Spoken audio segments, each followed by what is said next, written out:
favor of marriage. And it's so that's no 90-day fiance.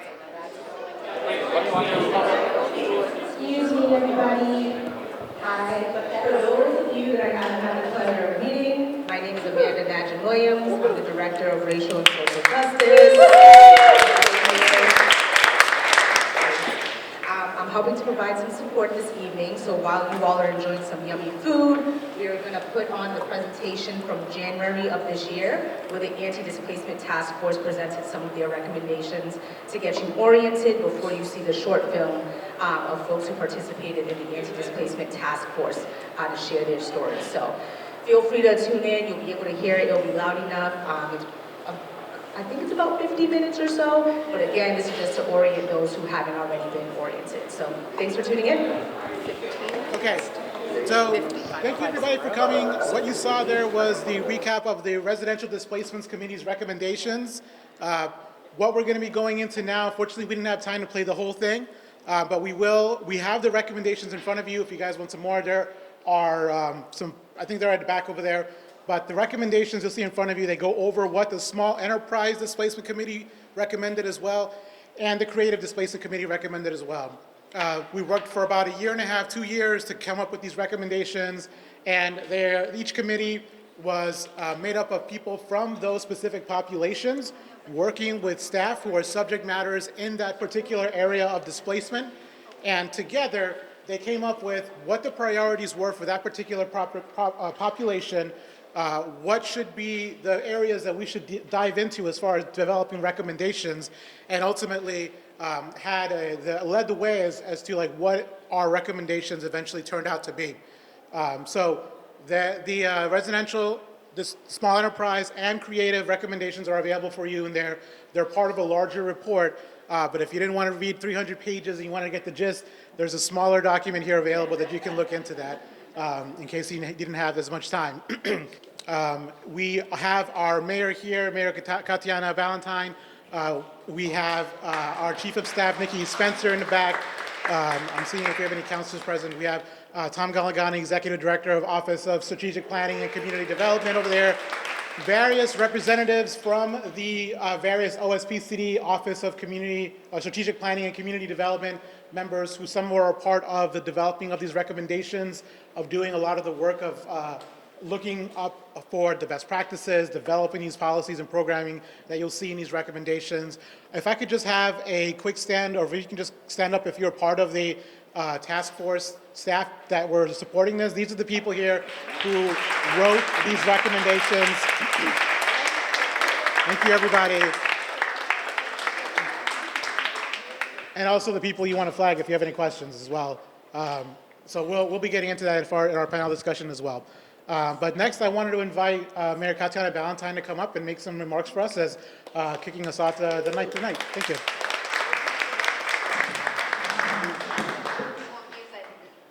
I'm going to ask a couple of questions. Raise your hand if you know what AHOC is, or you've been a part of AHOC. Awesome, right here. Okay, that's the Affordable Housing Organizing Committee. It did tremendous work as part of Somerville Community Corporation, certainly in the 2000s. Raise your hand if you know the Sustainable Neighborhoods recommendations. Okay, so I'm going to give a little bit of history. You know, it was grassroots. I was fortunate. I will say there are some people, Fred Berman, he's represented by his spouse here, Ellen Schachter, who did not work for the city. Myself, I was a volunteer on SCC's board. Around 2004, 2005, we got a $250,000 grant from the Cerdna Foundation to talk about displacement. And we documented it at the time. SCC probably has the information, but it was how was our communities changing, and we invited the community in to tell their stories. And then out of that, I would say a few of us got elected and people moved on, and the city of Somerville then took on this challenge of what do we do to anticipate change and development and the green line coming in, and how do we plan for the future. And the Sustainable Neighborhoods recommendations are on the city's website. I believe there's about 17 of them, double checking with Ellen, and I believe we've ticked through all of them. So I share this is that when I started as mayor, I asked the question as that we've gone through all these things that we can do. What else can we do? Because the law is not with us, and I've learned, if anything, the brain trust in Somerville sometimes creates things, innovates new ways of doing it. So Luis was in charge of making sure that this happened. So I just wanted to say thank you to all the members of the various groups. So it's taking on this look at, displacement for residences, displacement for small businesses, displacement for artists.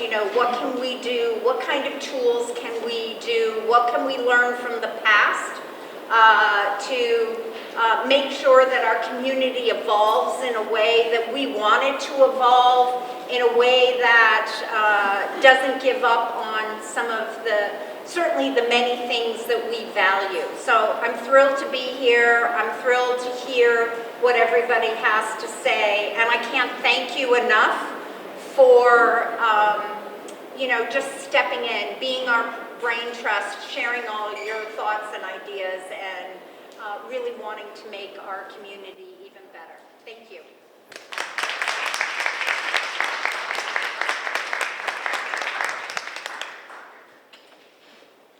All right, I'm going to talk here because the mic's here for the TV. So I wanted to just give us a quick little context before we go into the next part of today's evening. What we're going to be doing is viewing a video that is part of the project of the Anti-Displacement Task Force. This was an idea that came from various committee members across the committees that said essentially, we're talking a lot about the impact of displacement, the effects of displacement, but we're talking about them at a macro level, at a level that really is removed from the human experience of what displacement is and what it does to our communities. So there was a request, and we really ran with it to try to develop a project that tried to connect the technical aspects of displacement, the policies, the numbers that you see in those 300 pages, and give them meaning beyond them to connect us with the people that it impacts, the people that we are standing to benefit to help stay in our communities, and hopefully in some way attract them to come back to this community if they have already been displaced. So this project is an attempt to be able to connect us to that. This was a project headed up by the Racial and Social Justice Department, and we also have, I believe, Yvette from the production company here as well, over here. So thank you very much, Yvette. Very instrumental in getting all of the pieces done necessary to get this film done. So what I'm going to do is I'm going to go ahead and play this film now. And after that, we're going to be moving into the next portion of the evening, which is a panel discussion. I'm going to invite some committee members from each of the committees to come up in this panel here in front of us and give us some of their experiences, answer your questions. There are some sticky pads and note pens on each of those tables. If you have any questions while you're watching this video, while you're listening to us talk a lot about this very technical stuff, feel free to write those questions down and we can answer them in our panel discussion. It's going to be really a community discussion between the people that were involved in making this work happen and the community who stands to benefit from all of that work. So we want to make sure that this is a dialogue between us where it starts a conversation of how we can continuously do better to reduce the rate of displacement of our neighbors and our community members. So this is really the first step in that direction. So I welcome you all to write down questions that you have, and we will work very diligently to try to answer them if we can here. If not, we will answer them and get back to you if you want to leave us your contact information. So without further ado, what we will go ahead and do is play the video, and we'll come back for the panel afterwards.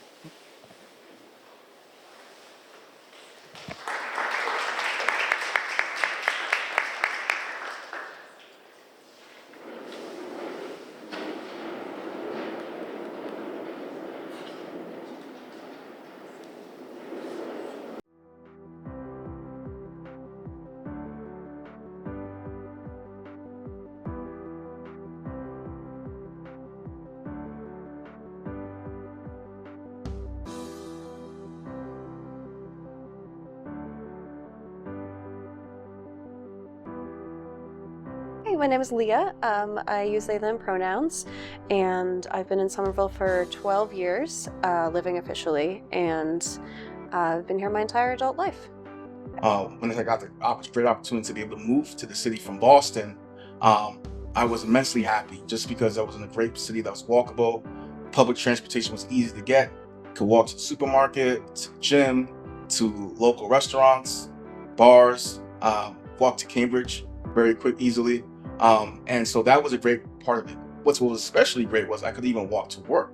And that was really helpful about that. Not many people have the chance to do that. And so I was always grateful that I had that opportunity to do so.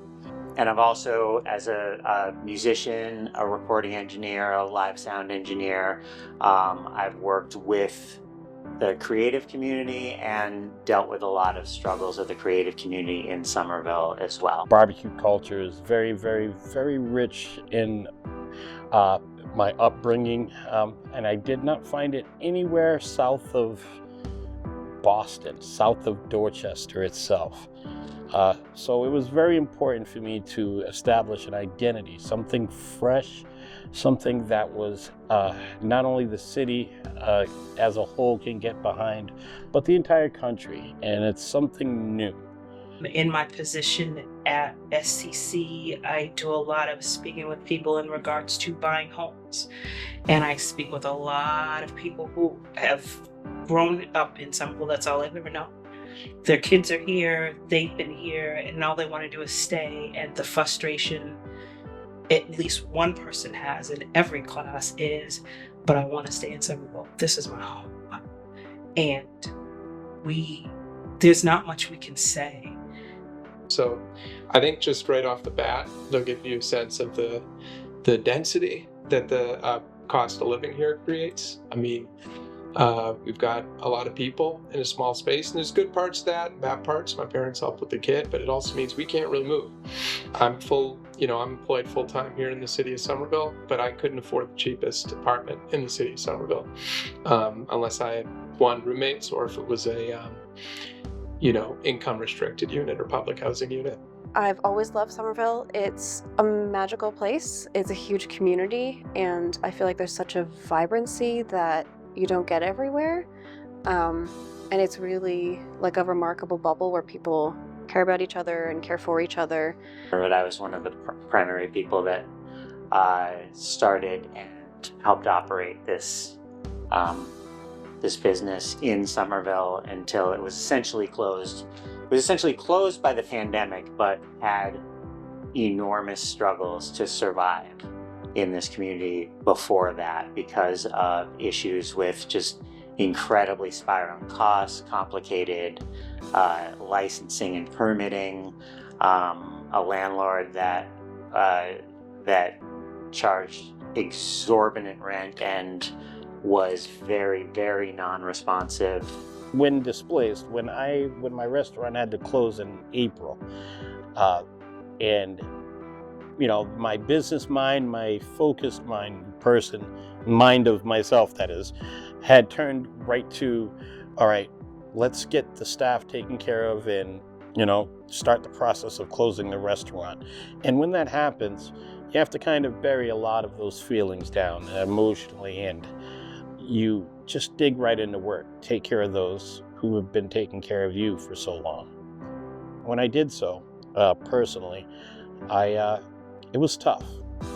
I'm not gonna, sugarcoat it. It really, really hurt. I want people to have homes. I want them to be empowered that way. I want them to be financially forward. I want them to be able to live the life that they dreamed, the American dream. But the only response I really have is, do you want to stay in Somerville or do you want to own your own home? And that's when I started looking for places outside of Somerville. It was something that I didn't want to do, and I was contemplating about it for many months, trying to devise ways where I could stay, but renting at a high price was just unsustainable for me. And I kept trying to think of other alternatives that would allow me to stay in the city of Somerville, and possibly even trying to buy something with another person. But, that would take a lot of efforts, and you didn't know who you could trust and various other factors.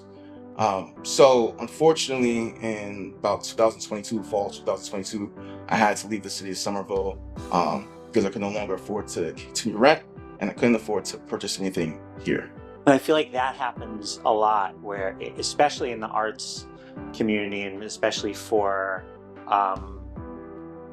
a music venue that was basically trying to survive as a business, but we had a relationship with the creative community in the area that we had some sort of responsibility to them to provide this outlet for art, for music, even when it was financially challenging and sometimes seemingly impossible to do so. That, you know, and one thing that I've learned also through the course of my personal issues with housing displacement was people aren't always hugely concerned with hearing your story of how difficult it is when you're not able to offer them what they need. So I had been living in my previous home, which is near the Powderhouse Rotary, for about 6.5, 7 years. Two of my roommates had been there for 3+ years. We had 2 newer roommates, but they were there and had been settled for a little while. And then we got a notification that our rent would be increased, $800, when our lease was renewed. My family suffered a fire 6 months ago, as I mentioned, and it wasn't a bad fire. We were blessed. It was an electrical fire in a unit below us, but we had to move. So I got connected with the Red Cross. They put us in a hotel for a couple of weeks, but after that time, I really didn't have any more help. So I had to find a place on my own, which I did find in 2 weeks, thankfully. So the place that I found, again, was in Somerville. I want to say that my history of displacement has been very, very, very prominent because as of right now, I don't live in Somerville. I want to say around 2006, when I moved into Somerville, I had about 30 to 40 cousins that lived inside of the city. So while we were figuring all that out, our landlord decided that they were going to treat the whole group of all 5 of me and my roommates as if we were an entirely new group of tenants, which includes paying 1 month's rent as a realtor fee, completing the application process, getting guarantors for each of us individually, just a lot of paperwork, a lot of stress, and they sent us a letter certified from their lawyer saying we had to do this all within a month. So essentially they wanted us out of the house. They wanted to touch it up and move people in who could afford to pay more rent than we could. And because we weren't leaving quietly, they found a way to legally evict us. We have people who are being pushed out, and you have teachers who teach children here and can't stay. And parents are trying to figure out what to do because this is the only area that kids have known. It's a frustration that we get, and we know they're not lashing out at us, but it's where we've come to be. And the fear and the stress, and quite frankly, the shame that I felt when I knew that there were bills I had that I couldn't pay, when I knew that there was rent was going to come due that I had no means to actually fulfill, was incalculable. It sent me into depression, sent me into anxiety. By the time I had my first child and knowing that I had to get a bigger space, I noticed that I had to move outside of the city, because even though I worked for the city and my family was from the city, it was kind of impossible for me to rent anything in the city, especially when it comes to first generation Haitians, Brazilians, Portuguese, and other Spanish ethnicities around the city. It's been kind of like a hurricane of people just leaving the city because they can't afford it. I have a Section 8 voucher, thankfully, because it's been easier to move around the city because the cost of living is unbelievably high, almost next to impossible for people low income like myself. So the one great thing about Somerville is that you can get the red line in Davis Square, you can get the orange line at Sullivan, which even though technically that's Charlestown, it's Somerville's right next to it, and of course this new green line. And so because you had 3 out of the 4 major subways being able to be accessed in Somerville, it was only a matter of time before things exponentially grew in cost, specifically rental costs and ability to purchase a home. So those were the first signs that I saw. And when I was working with my clients at CAS, each year that went by, people would come to me with these rent increases, and they would steadily be increasing the amount of money that they would be paying for rent, and that the rent increases that they would be getting from the landlords. And so that was an inevitable sign that I saw when I was at that particular position.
I want to give the attention that it deserves for all of the people that were involved in this project. So I'm going to let the credits roll while I give you a little bit of an overview of what comes next.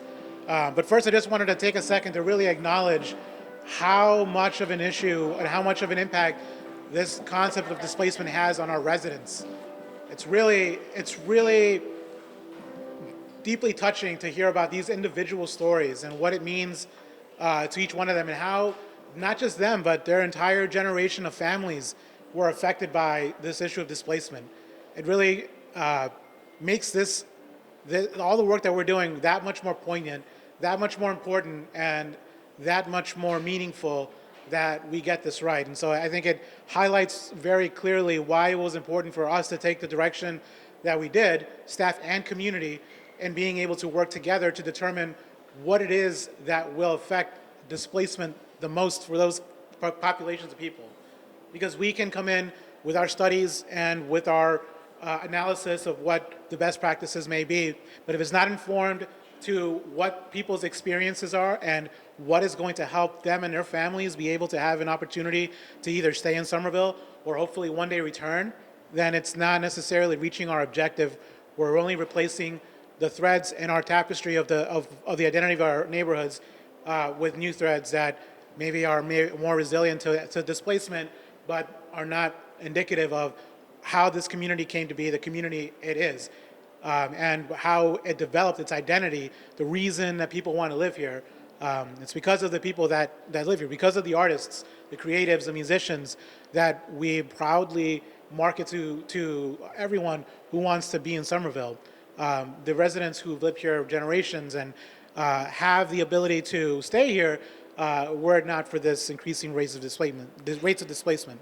So I just wanted to make sure that I highlighted the fact that this was a very important part of this process, making sure that we understood the human impact of that. And as you can see, there are very many people involved in this project overall. We have the Department of Racial and Social Justice, who lend us a lot of support, not only tonight, but also throughout the project. We have the Office of Strategic Planning and Community Development, but also the Somerville Arts Council.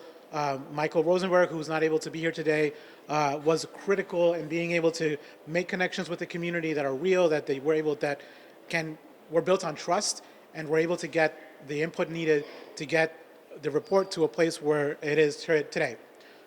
So with that, I wanted to go ahead and transition over to our panelist discussion, but we're a little ahead of time by about 5 minutes.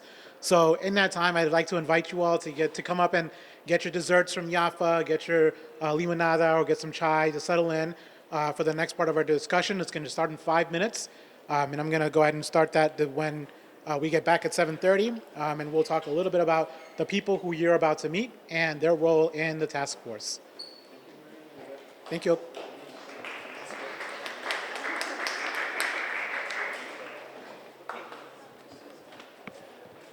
Video and really editing it, I began to see myself because I was displaced over 10 years ago. And when I started watching this video, and you may notice that I was in there, and we were in the car taking pictures of the area in Somerville. And I started, as I was editing, I saw myself. I saw the pain that some of these individuals in the video were feeling, what they were expressing. And as I stand here today in front of you all who are part of this committee, I ask that you really look around and you find out ways to make sure that we enrich our spaces. You know, when we get displaced from Somerville, we're able to participate in activities, but we can't come in to be part of boards, to make decisions, because those are the rules. So in a sense, we're displaced, but because we love Somerville, we're back. But yet we can't give the way we really want. So you all are in this room. You are meeting individuals. You're talking to people. I ask that you look at around your surroundings. Think about who you're sitting next to and across from. And ask yourself, are you really being enriched by all of the displacements that are happening, or what is being taken away from you? So thank you very much for your time.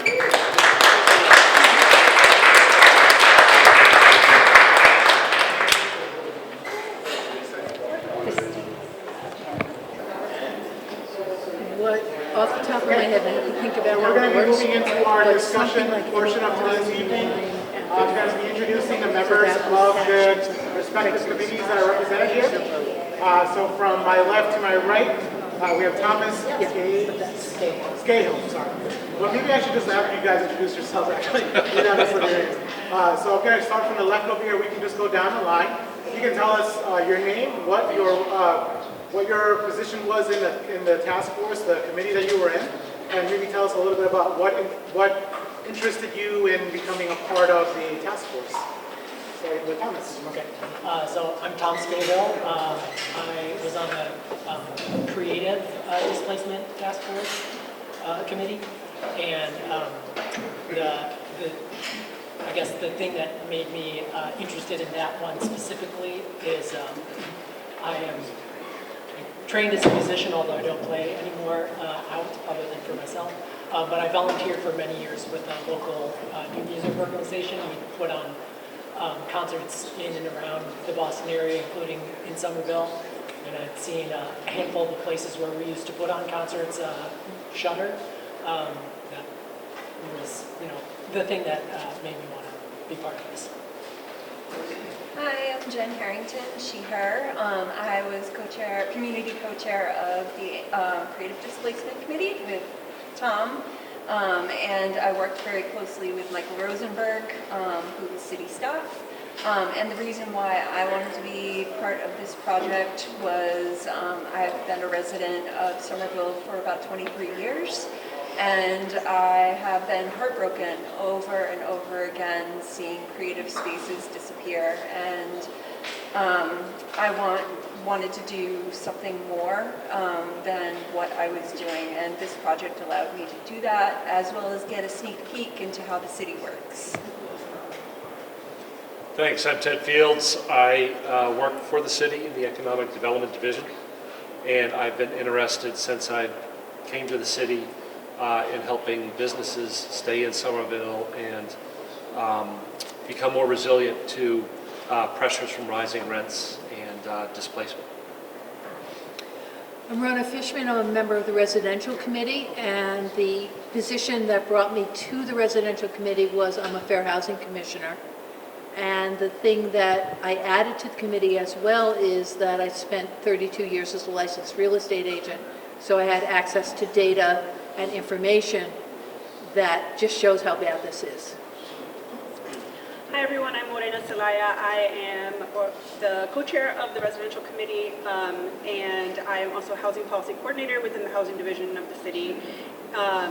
My interest that led me to joining the task force is that I have worked in legal services, I have worked in direct client services, I have worked for other municipalities, and I have seen the impact of displacement. I've seen the impact that evictions can have on families, on individuals, and I just wanted to do my part to try to slow that rate down, to keep people in their homes, to keep students in their school systems and with their friends. So yeah, I was glad to take part in this effort. I think, I'm very proud of the work that we did. I think it's important to also note, I will say, Rona has many identities in this position in the task force. One of them also is from the perspective of a property owner, a rental property owner. And I think throughout the course of this was very, very important perspective that we also were able to take on as part of the work of the task force, because people who make up our community are both people who live here and rent, but also people who live here and own, and also people who live here and own and also rent out. So there's also those kind of bridges that we want to build, and not necessarily have a report that reflects perspectives from only individuals who are renting, but also those who rent and own, or own and rent their properties. So I wanted to go in and wanted to have like 4 general areas that we can talk about. Those areas are the impact of community partnership, like focusing on the role that we had together in co-designing a report of recommendations. I wanted to also talk about how we balance the progress of reducing the rate of displacement with the economic climate that we're in, and the work that it took for us to reconcile how do we reduce displacement without disrupting the growth that we have experienced in this community that has led to us having access to some of the resources that we can share equitably with the community. So we had a very difficult conversations throughout our time frame and balancing those two things. So I wanted to touch on that. I also wanted to touch on the purpose of this evening, which is a celebration of successfully being able to have those difficult discussions and really come up with priorities that are important for our communities, and recognizing the challenges that we went through along the way. One thing first, right off the bat, one of the products of this task force was a historical moment that came when we, in the Residential Displacement Committee, were able to push forth a home rule petition for rent stabilization that went to the State House, and we're at that right now. So, these kind of conversations were not able to be had about 10 or 15 years ago. But because there was a lot of hard work between the community and the staff to be able to understand what those challenges are, what the barriers are, and how we can reconcile that, we were able to achieve successes like those throughout this process. And it's just an example of the successes of having a partnership with community, a co-design process with community. And then finally, I just wanted to reflect on what some things that we could do now as we move forward. A call to action, if you will, for not just our staff, but also our community members to continue this partnership beyond just the task force and into what it means to implement these recommendations. So having the community go along with us where we can push and have the community steer where we want to go. So I wanted to focus on those 4 key areas, and feel free to come in with any questions you have. If you have written any questions while you were seeing the video, now would be a good time to think about when you want to ask them. But we will open it out to the floor, and if you have no questions, I have some general questions that can help guide our discussion and maybe bring some out of y'all. So like I said, this is a discussion, this is a dialogue, less of us talking to the audience, more of like how do we invite y'all in and have a conversation together. So I welcome anyone who's written any notes down or has a question to start us off with that question. Yes? What's the status of the home rule petition? The question was, what the status of the home rule petition? The home rule petition was refiled at the State House in January, February of this year, and it's awaiting a hearing. I would just add to that, it's in the housing committee, most likely there'll be a hearing in the fall, and anyone who wants to help out with testimony, we would love to have people join in that effort. So just to share that. Any other questions? I got plenty of stuff. You don't have them. It's all right.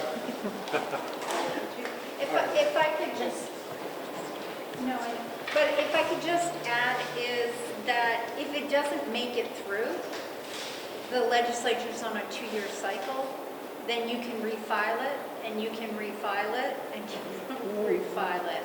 So that doesn't sound, don't mean to sound discouraging, but at least we're not showing that we're giving us.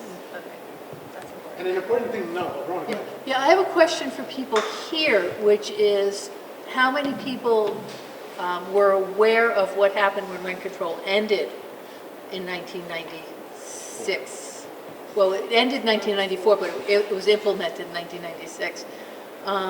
I think there are a lot of stories because Somerville did not have rent control, but Cambridge did. And rents just went, they basically doubled. So I don't know if people here have stories, and those stories need to be captured. So I don't know if we want to collect them or whether just put out the call. So go ahead, Meredith. Point of information, Somerville had rent control much earlier before it was, like, it ended like 1980 or something like that. And, yeah. Yeah, that's true, but that was before my time. But just so people are aware, we're still suffering from not having rent control for the last 30 years.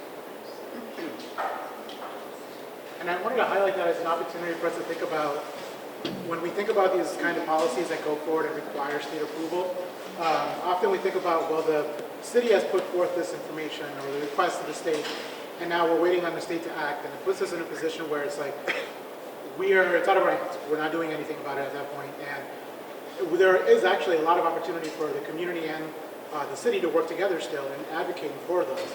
You're not aware, the Office of Housing Stability, Director Ellen Schachter's here, does amazing, incredible work to continue to advocate and keep these topics top of mind with our state officials. So if you really have an interest in trying to keep this top of mind and making it push forward, I recommend you to connect with our Office of Housing Stability and ask, how can we support? Where can we put our efforts in, or my energy into making sure that the State House understands how important this is to us as a community? because we can advocate as a city officials to the state delegations, but it's much more impactful when constituents are able to advocate for themselves and say, this is a solution that has been presented, and if you agree with it and you want it, to have your voice be a part of what gets this past the State House in an approved ordinance that we can then create with the community. So we need to be a part of this throughout the rest of the whole process, not just in the part of beginning with the policy development or the policy writing. There are roles that all of us can play in pushing this forward, from a development of a policy to the implementation of the program or the realizing of it into a new law. Can I share one more thing just of interest? This is just so people know, we are in the minority of states where we need permission from the state to pass rent control in Somerville. Most states allow municipalities to pass their own rules and their own laws. So I think within the activist community, obviously that would be a big change to try to get to happen because it's built into our laws. But there has been more and more conversation about the need to think critically about a movement that might be able to try to change that and have a little bit more autonomy as cities. We'd be in a really different place in Somerville if we didn't need permission from the state to change a lot of laws. So just wanted to share that as some context. I have a question. I would just like thank you all. I would just like clarification on when you said that we're suffering, because for different people that word means something different. So I would just like to hear what your thoughts are. What I was referring to is that I was renting a 2-bedroom apartment in Winter Hill in 1995 for $625 a month. And by the summer of 1996, that apartment was $1,125. And it happened almost overnight. It happened in one rental cycle. And it was when rent control ended in Cambridge and I think Springfield and Brookline. There were only 3 towns that had rent control. But suddenly it was open season on doubling the rent. And that's when the mass migration of working class people started in Somerville in a big way. So that's what I mean by suffering. I mean, I think housing just got unaffordable really fast, and it's only gotten worse from there. Did that answer the question? Okay. Any other questions? Thoughts that inspires? I remember, I think when I first got here, I had to, I'm coming from Albany, New York, and I was raised in New York City. So when I accepted the position here, one of my first tasks was to find a way to relocate down here. And what I had as a challenge was trying to find an apartment from moving in from Albany, which is about a 3-hour, 3.5-hour, or 4-hour drive, depending on what kind of traffic looks like on the bike. But I would find that I would make appointments to see places, and by the time I drove and got down here from Albany, that place would already have been rented out. And so I realized very quickly that if I wanted an apartment in Somerville, I needed to come with about $15,000 in my pocket, ready to put down to get into any apartment. Otherwise, it wasn't realistic that I was going to be able to get housed because they were just going that fast. Any apartment. If you didn't have $15,000 in your pocket, you weren't getting an apartment. So I was able to, because of my own privileges, I will say, have the opportunity to come up with those funds, but I was thinking, how is this possible for anybody? How can anybody get an apartment? Who has $15,000 laying around? You know, who can do that? So I feel like when we talk about the suffering and the challenges, I think it goes so much far beyond like a sense of that there are certain people who could afford to do this. By and large, most people cannot. So when we're talking about trying to build partnerships with people to be able to find ways to reduce the rate of displacement, we're talking about a very large task. A task that seems almost too big to take on sometimes. But it's something that we have to try to do together. And it's not something that we could, either of us, and if we're looking at aisles here, neither one side or the other here, as far as the community or a city organization can do this alone. It has to be done together, because we're talking about a task that is very, very large and requires a lot of committed people to have very difficult discussions about how you can both stabilize an existing population, but also prevent or also encourage people who maybe have already been displaced to come back. And there's a lot of work to be doing in all of that, and it all requires very careful consideration. I appreciate having these conversations about really talking about what does it mean to suffer.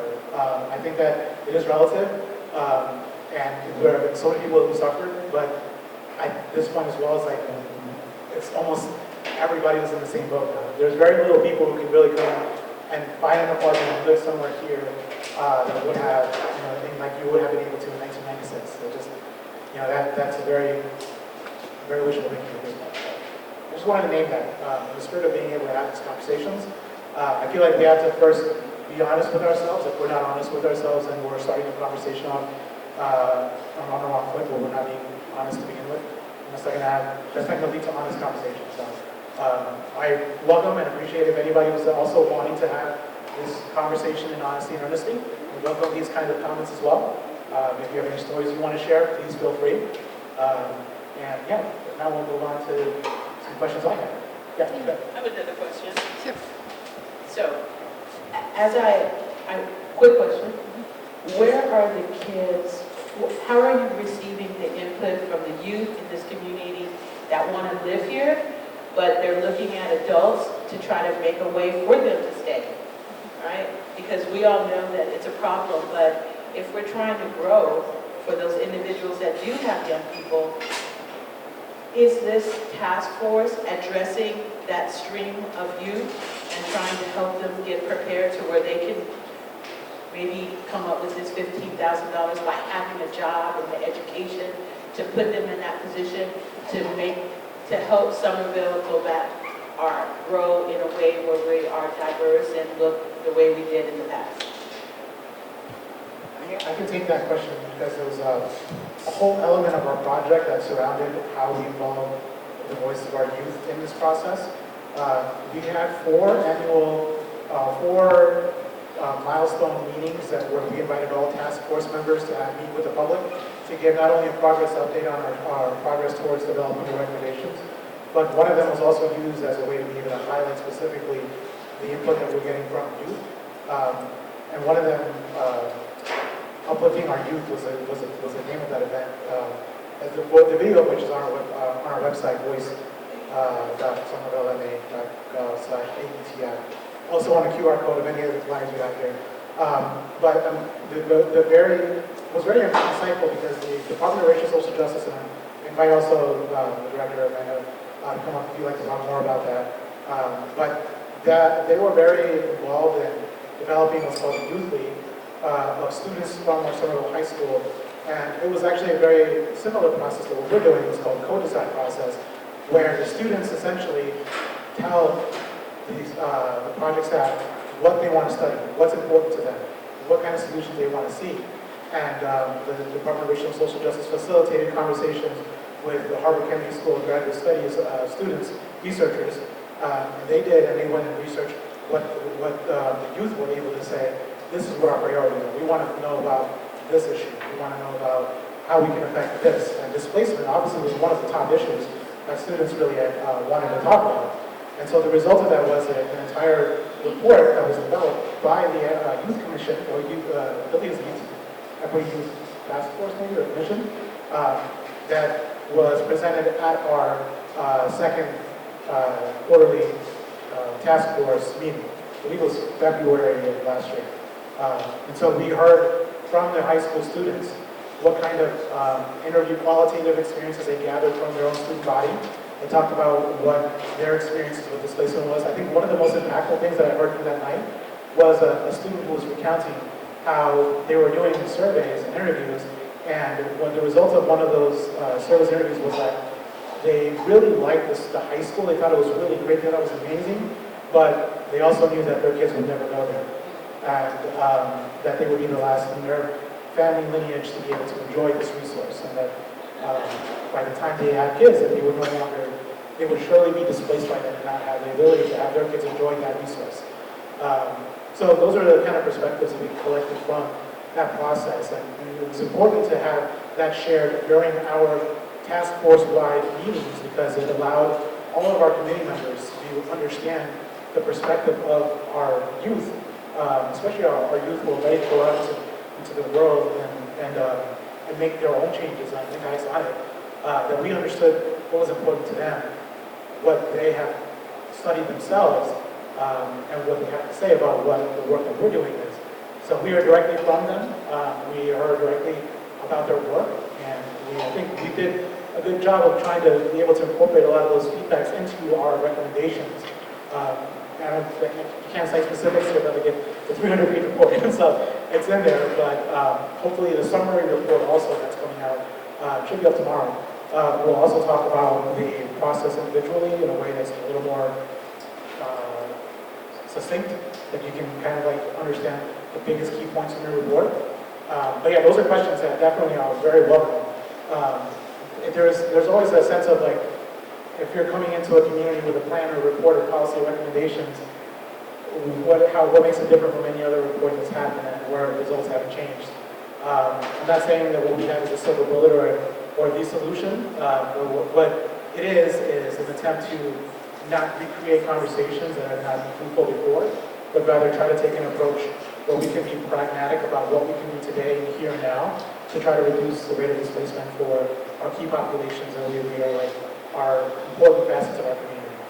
And the youth is involved in it as well, including them. Just say one thing. This isn't really a question, so I apologize about this, but I really do hope and encourage. The city is doing a lot of really, really positive things to prevent displacement.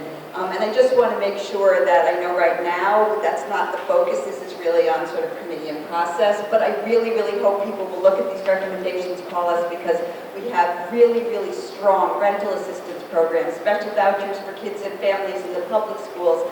We have a lot, I think a lot we're really trying to do and achieving around, at least I'll say the residential displacement piece. So I just wanted to say that as we're going along, and obviously we are nowhere near where we hope to be, but there's a lot of important things happening.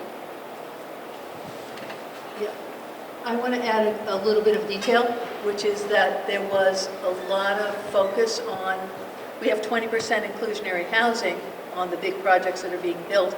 And there's a push to make sure some of those at least are 3 bedrooms so that people with kids with different plumbing can live there. So it's a matter of making sure who we're talking about. And we're talking about people with families, with kids, because people with kids are getting squeezed a lot more than singles and even couples. I will also add that one of the programs that Ellen was just alluding to is our municipal voucher program, which is specifically targeted to families with children in the Somerville public school systems. And we're at 29? Yeah, 29. Searching 28 housed. Yeah, 28 housed families that are stably housed, getting their rent paid every month. And one of the recommendations within the report is for the city to continue funding and to increase the funding so that we're able to assist some more families. We are lucky that we have funding for the next couple of years for the program, so things are looking good, but there's always going to be a need for more assistance. So I know in Somerville, there's a website, Somerville Hub. Have you all heard about that? Is this information, like the resources that you have, is that available on? Our website is you want to speak your recommendation? We are on Hub Connect. Okay. I think the OHS website for the city has more information and links directly to our referral form, but you can get to us through Hub Connect. If you look up housing, the Office of Housing Stability is there. Okay. So that'll link you to our, that's good. So, thank you for asking. And the specific resource mentioned, Somerville Hub Connect, is a resource that the city had developed in order to provide an easy way for someone who's looking for services to not only find the services they're looking for specifically as it relates to either housing stability, or childcare access, or any of those areas, it allows you to be able to check it in one spot and be able to be helped and have someone understand what your total needs are as an individual, as a family, so that you can be connected to any other resources the city may have specifically addressing it. So maybe you don't know about our childcare opportunities, but you know that you need some help with your rent. And you typically have like those issues go hand in hand. Rather than having you go from one office to the other, by using the system of Somerville Help Connect, you're able to get connected to not only that issue that you're referring to, but also a number of other resources that you may need that you may not be aware that we do, or that we provide as a service. So it's really helpful, and it's really more helpful for the staff who are trying to help our community members, because they're able to then, wherever you are in the spectrum of services that we allow, or we provide rather, able to connect you with other people who can assist you further if you have a need that they can't meet specifically. So I encourage you all, if you ever are in need of services, and you do go out to one of our service providers like the Office of Housing Stability, Health and Human Services, Summer Promise, which is a group of individuals who are working specifically to address the child's needs holistically from the time they're born to the time they go off on their own. These individuals are all able to help you. Our Somerville Office of Immigrant Affairs is literally right next door from here. They will all be able to assist you with any and all of the needs that you may have by connecting you either directly to those services or going to another, or referring you out to another service. Hi, I'm Louisa, and I'm the Director of Public Space and Forestry, but I'm not asking this question in that context. Can the city do anything to make universities house their own students? Because the universities put a lot of demand on the housing market, as do like people getting divorced, because then you need to find two people. I don't think we can stop that from happening, but can we require that the universities that are located in Somerville build housing for their own people? I don't know if we can answer that question specifically. I think it would be great if we were able to get partnership with the universities. Tom, I'm not sure if you have any information you can add on to that, but I think it's something that we are working on, trying to improve our relationships with universities and understand how we can have them also take on a lot of the burden of, the increased population seasonally and the impacts they might have on the population that wants to live here for long term. So I know that it's conversations, but yes. I love the question. Okay.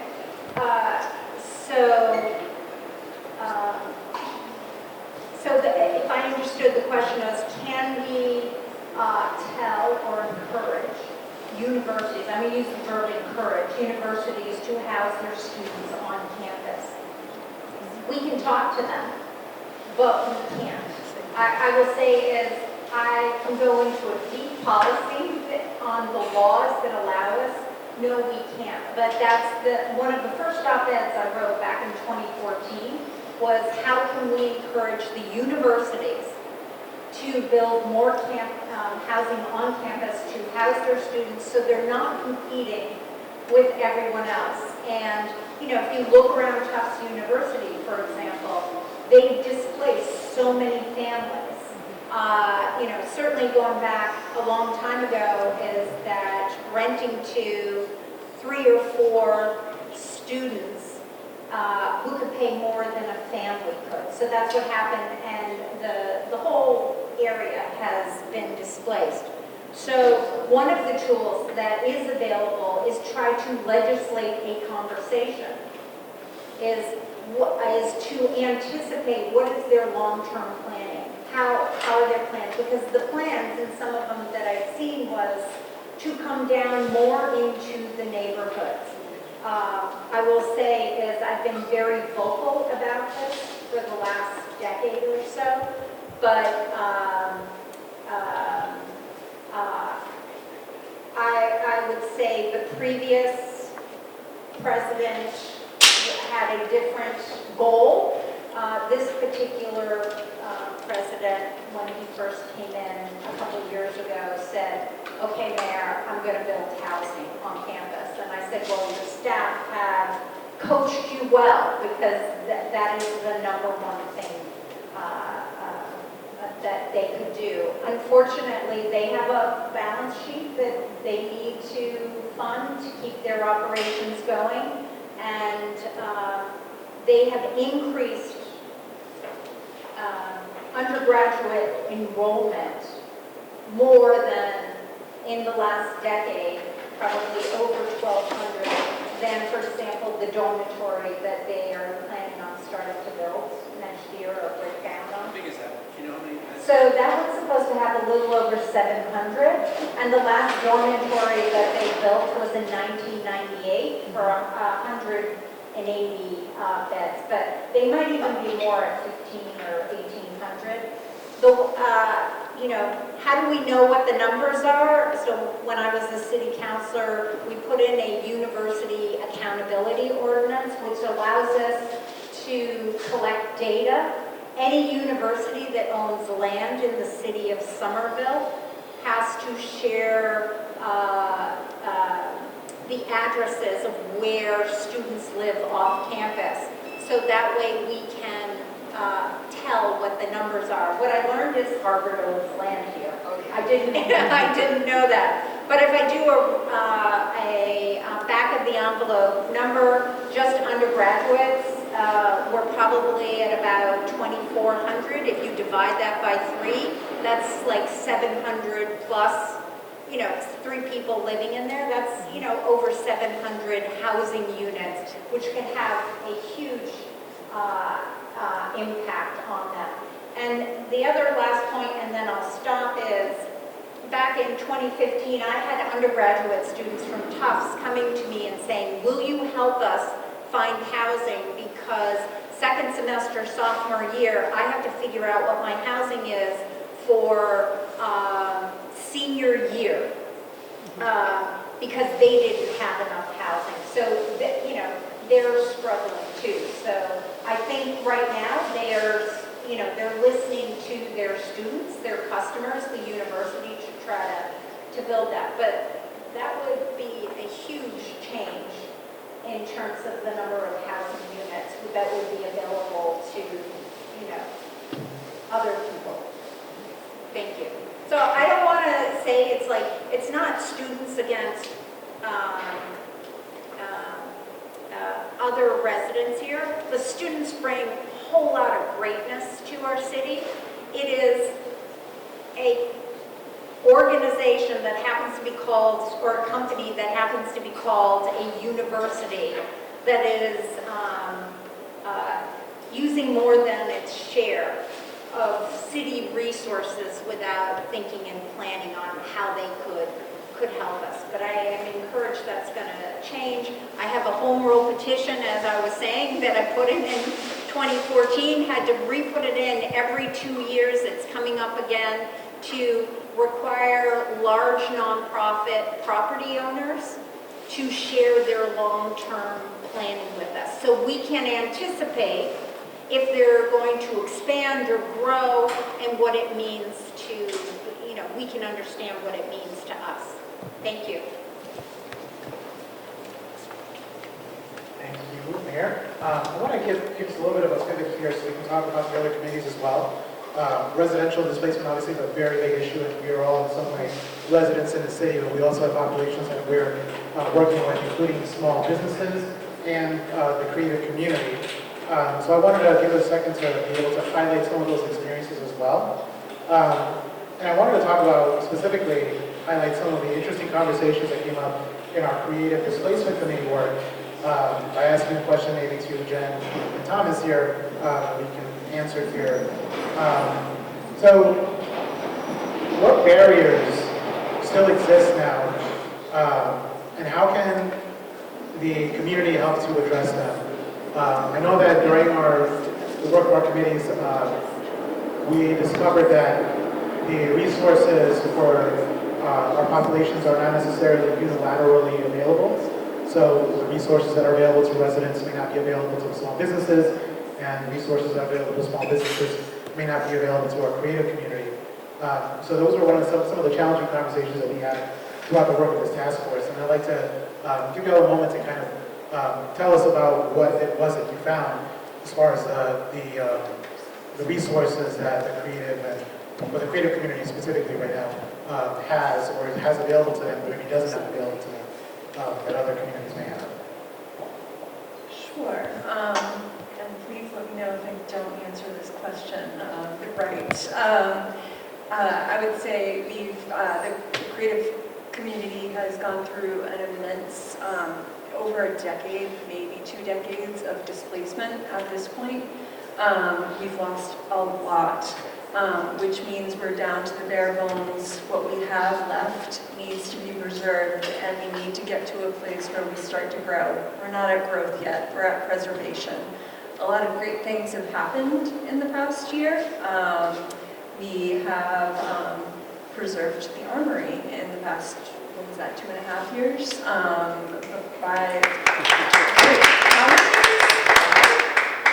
Sorry? Really? Oh my. 4 years. It's still amazing. It's still amazing. It feels new.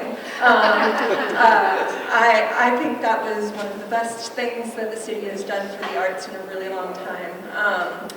The Central Street Studios is on the verge of potentially owning that building, and it will be an arts building. They're still fundraising for money, I believe. So there's just a lot going on. There's a lot of development. There's just a lot of potential loss that could continue to happen. But what I would say, what could everybody do is everybody could show up to a city council meeting or a land use committee meeting. I have been, and Ajda has been, to many zoning meetings in the past couple of years, and we still don't get it, or at least I don't. It's hard, but to say this is why these spaces are important, to write a letter to your counselor, to connect with an artist and to ask how they're doing and what struggles they're going through, because every single creative has a different struggle.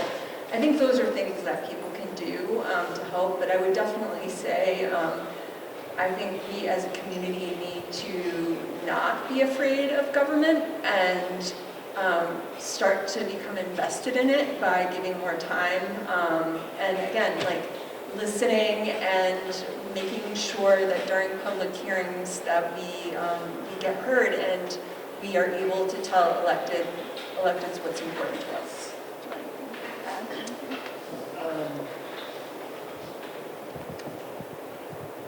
I'll just echo that last point to say, I don't know, I'm sure some people in this room have written to their U.S. Congress and U.S. Senators, and you've probably gotten a formal letter back. If you write to your city councilor, they may respond to you directly. So like, if you start that process of getting involved in government, it will start to feel more personal pretty quickly. It can may depend on your city councilor in some cases, but I think showing up, and if you don't have time to show up, write a letter, an email to your city councilor, always important. And then, since there are so many city staff in the room, one of our big suggestions was to have arts at the table more often. It was really meaningful for the Creative Displacement Committee to exist in this project, and we thank the city for having this opportunity. We created over 60 pages of recommendations. Every single one is important to us, but one of the most important things is to be able to be at tables more. We have an amazing staff in the Somerville Arts Council. They're deep thinkers. Michael Rosenberg was, I talked to him at least once a week, if not every single day, about this report, especially towards the end. And we want to see more. He's brilliant. We want to see more of that brilliance in other discussions, so we make sure that the arts aren't forgotten.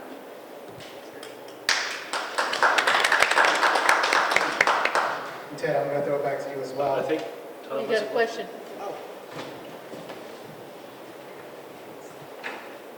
Hi, my name is Tom Galligani. Part of the question that Louise asked was resources available to different parts of, I guess, the continuum we're talking about in terms of displacement. One thing I wanted to point out is that the state prohibits us as a municipality to spend money on assisting businesses directly and therefore assisting artists directly. And so that is a limitation on state rules that govern how municipalities can spend money. We can spend money on affordable housing and affordable housing displacement because we got special permission from the state when we created the Affordable Housing Trust. We don't have the same kind of special permission to assist businesses and to assist artists. There's a whole movement afoot in the state to create an entity called a cultural trust. And there was an opportunity a couple of years ago, one of the recent state economic development bond bills, to allow cultural trusts, which would allow municipalities to create a vehicle to put money into and then to expend money from to assist artists. So that is a shortcoming right now for both the business assistance side of things and to prevent business displacement and to prevent artist displacement. And that's something that almost every report that we've written related to preserving artists and the arts points to, creating a cultural trust. And so I just wanted to point out that that's something we should really get behind, because it's going to make, we're sort of got two hands behind our back. We're not able to really use the brilliance and brain power that the committee has brought forth. We need that tool to be able to implement tools to actually help save artists. Totally agree, and the cultural trust is recommended in the report, and it would be amazing. Every creative conversation that it talks about displacement, a cultural trust is mentioned for sure. A lot of other cities, Seattle, New York, they already have their cultural trusts and they're meaningful. Do you want to talk about small business terms? Jen, can I add? Jen will be, sorry about that. You'll be glad to hear that we are starting the discussions regarding the cultural trust. I believe next week is our first meeting, and we're working with Michael and Greg. So we are getting a move on to start researching all of that.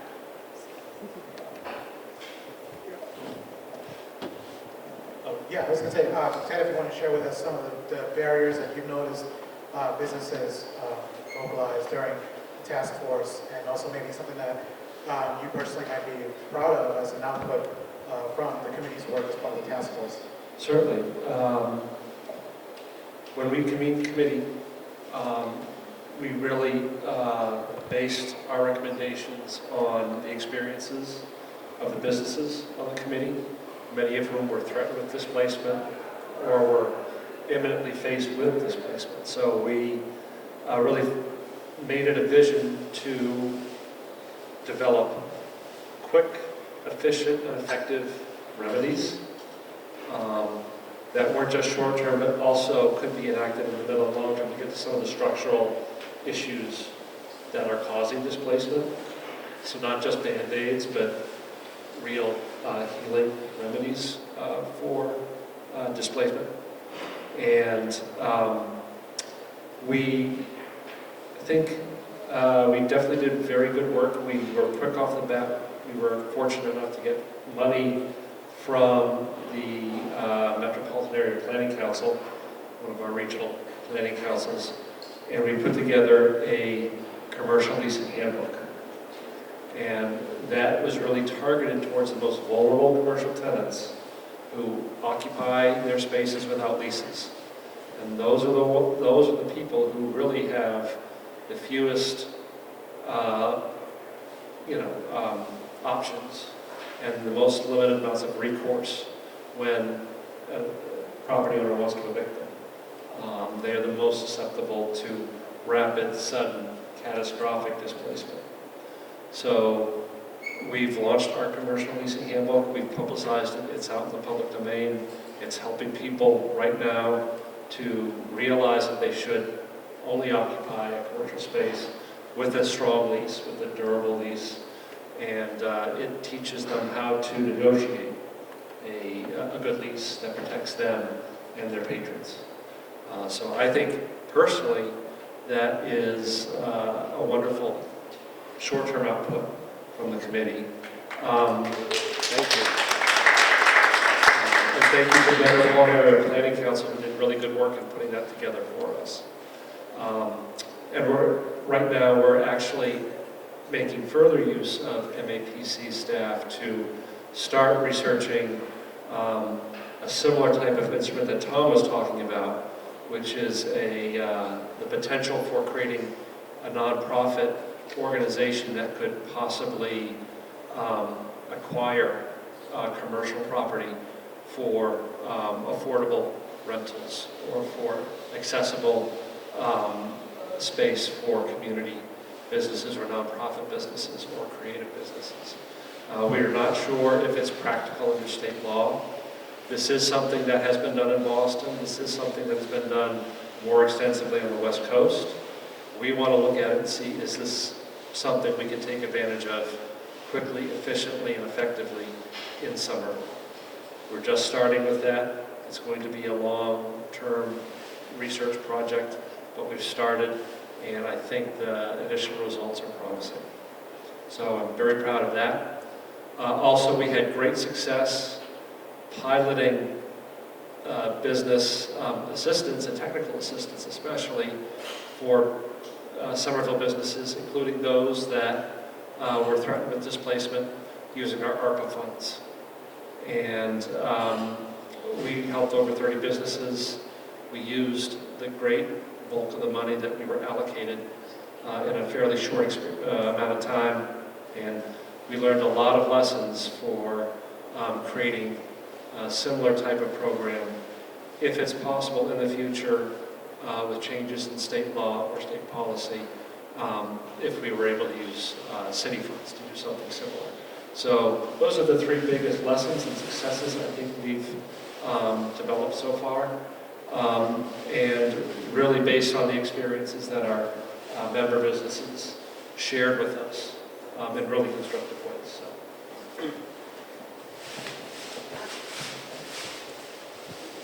With all of the research and the time that you all have spent, I'm just wondering, was there ever an organized BIPOC group to at least find out specific information from those areas related to all of the groups that you all are talking about?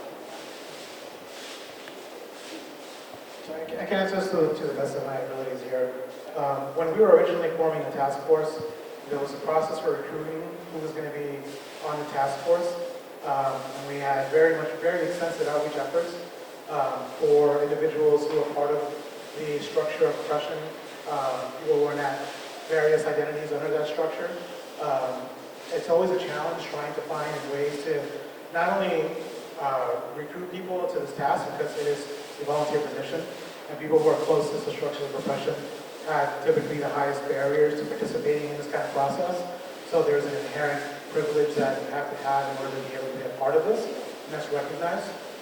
We attempted to find ways to bridge those gaps, short of providing stipends and childcare and other resources that we could have to get people to bridge that gap.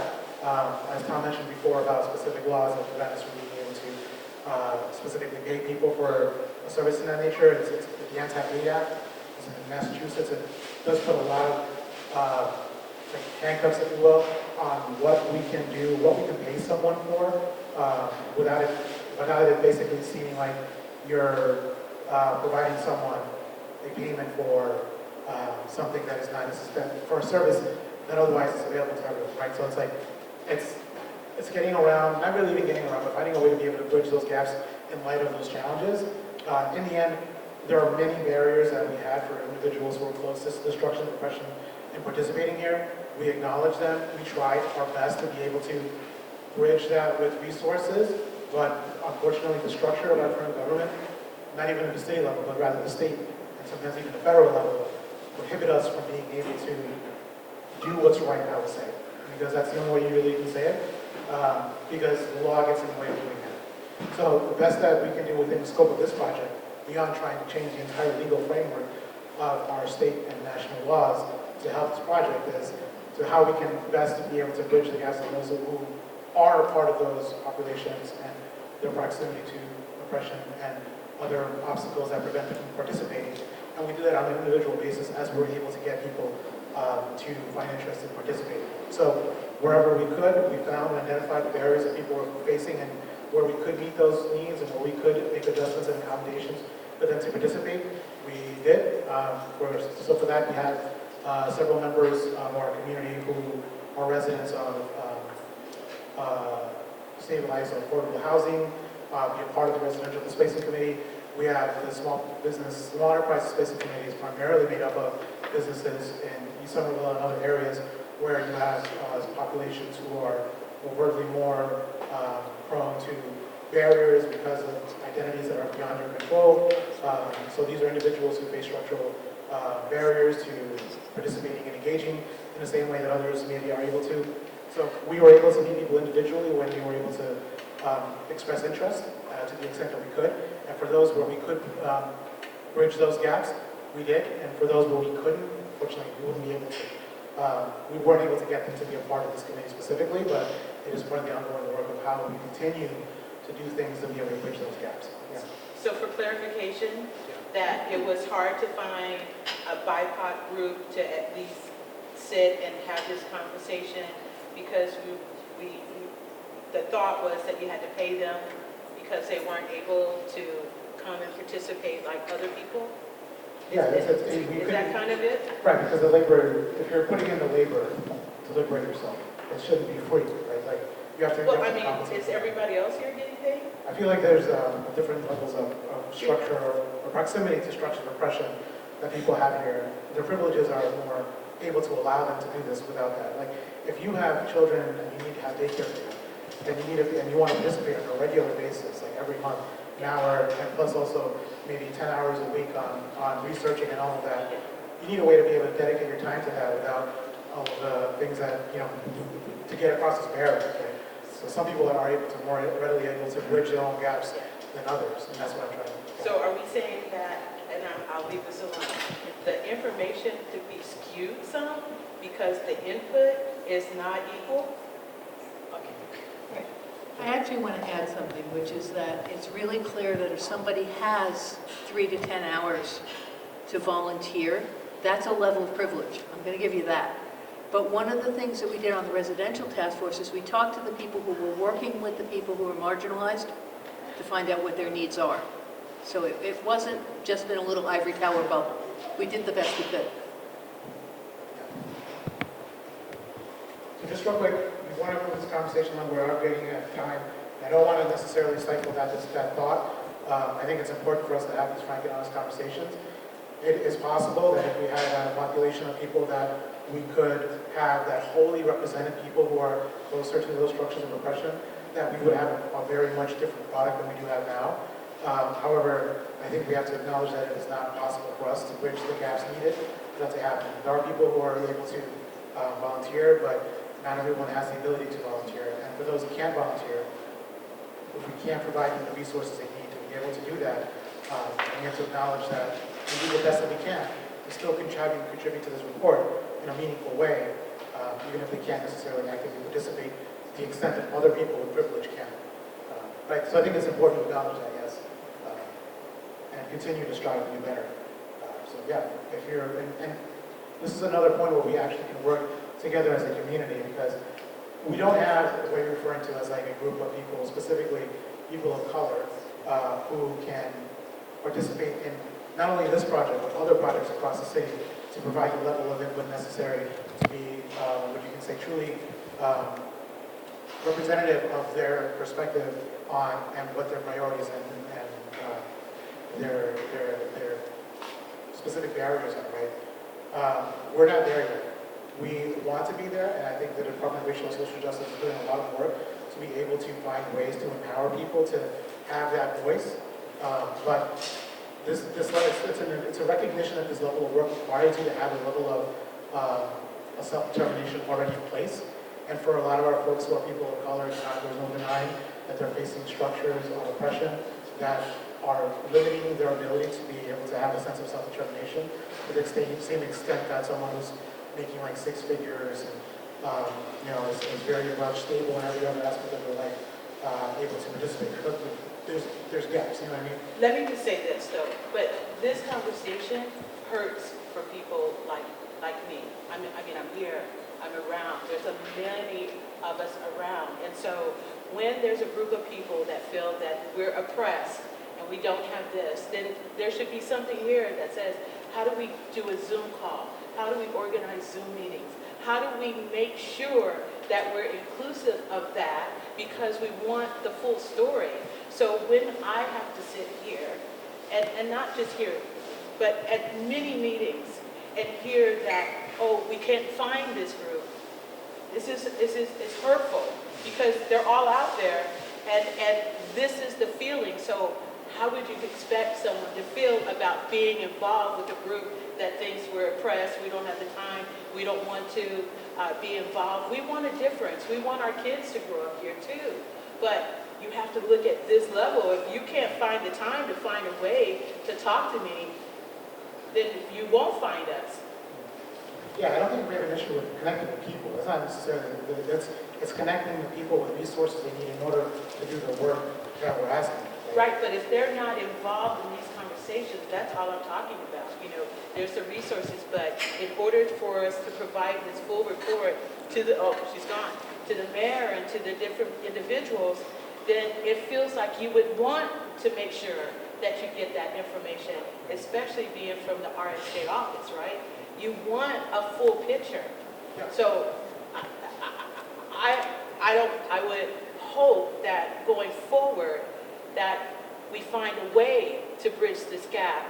And we have a BIPOC group within Somerville Community Corporation, because there are many times we go to meetings and we hear people saying we couldn't find that group of people that are enough to be involved.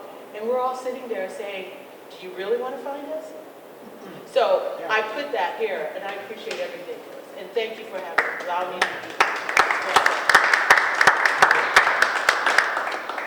Okay, so we're just about at time. We have 5 minutes.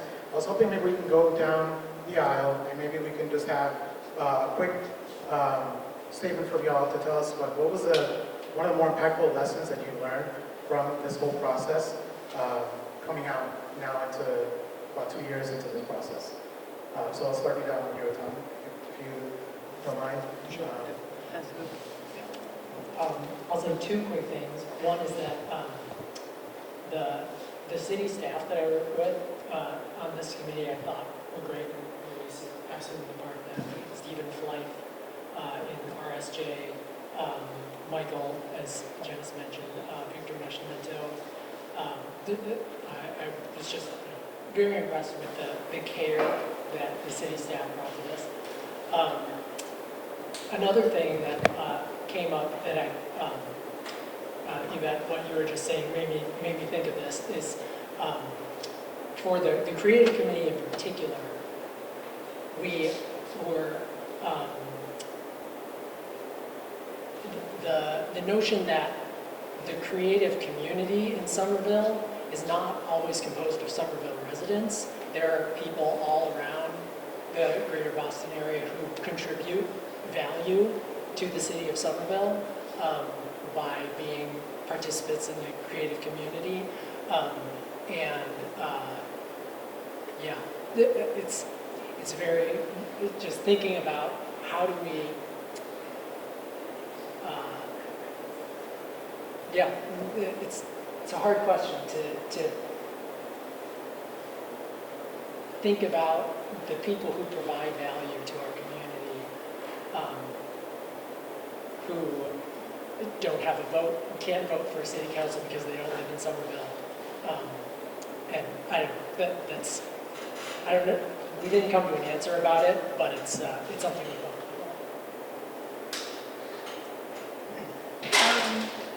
I will say again, thank you for mentioning Luis, Michael, Stephen Flake, Councilor Burnley, Andrew Gominski, yes. and Victor.